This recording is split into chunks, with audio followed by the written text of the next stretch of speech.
Mike Bialke at Bethany, and he's a friend of Bethany Baptist, and we love him. He's been such a joy to our church and to my life since I've known him. And his music is awesome. His saxophone playing, everyone just loves to hear. So we love you, and we love your wife, who has recently passed, and we all feel for you for that. I want to ask you a question. What would you say to the church today if you were to say something? You used two words just now that I think are so important. You said the church, because there's only one church, Right. and that is the Church of Jesus Christ. And we need to understand that I need to be excited about Bethany. I need to be excited about all the other churches that are doing the work that they're doing, because there's really only one church. Right. And I'll know if I'm fortunate enough to see that mentality come about. It's because then we will no longer hoard the resources that God has blessed the church. There's some churches that are so wealthy that they can do so many outstanding programs and things like that. But when we come to the one church mentality, all of a sudden they're going to realize, wait a minute, we got God's money locked up in a bank account when that money needs to be working to bring about changes in churches that are struggling, that need help, and we need to get out of take it out of the coffers and put it out there where it's happening. And I thank God for missions and people that do missions and go to the places that they go. I thank God like you would not believe.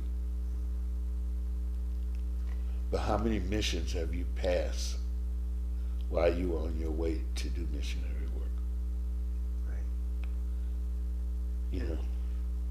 And you were really involved with doing ministry in the neighborhoods too. Right. Right. How was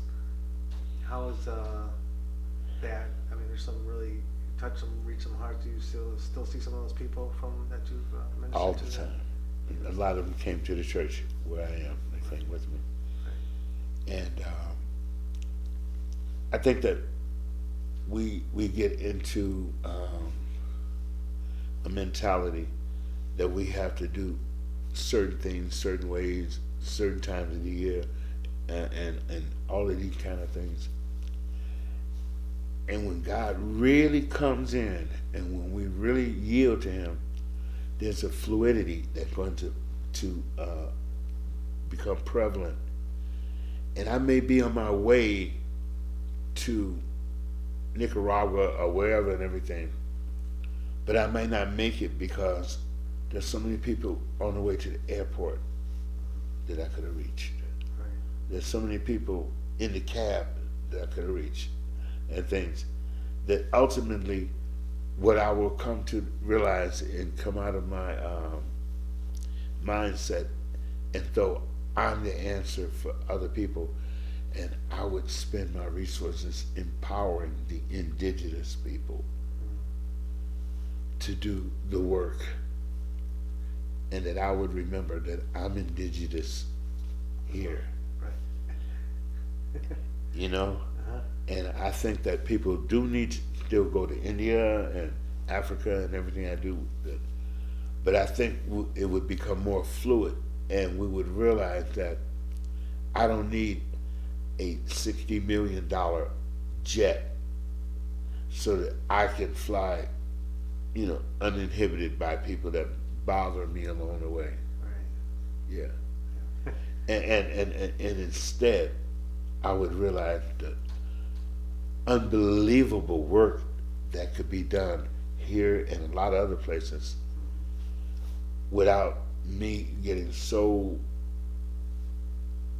egocentric, thinking that I am the answer to so many different things. Right. And when the churches get more about building other churches and not hoarding resources, then I think we'll get it.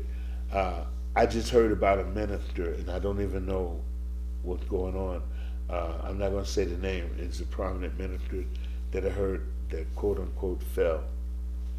And he's one of the people that has blessed me so many years, and because it's phenomenal expositional teaching and everything. And I would ask the people of God that are involved with him,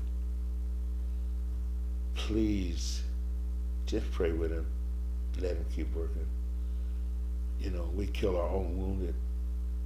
And whatever he did or whatever's done and everything, I thank God for the lady that wouldn't tell me what it was, and I didn't press her. But whatever it was, all have sinned and come short of the glory of God. There's none righteous, no, not one. Thank you. Amen. Thank you.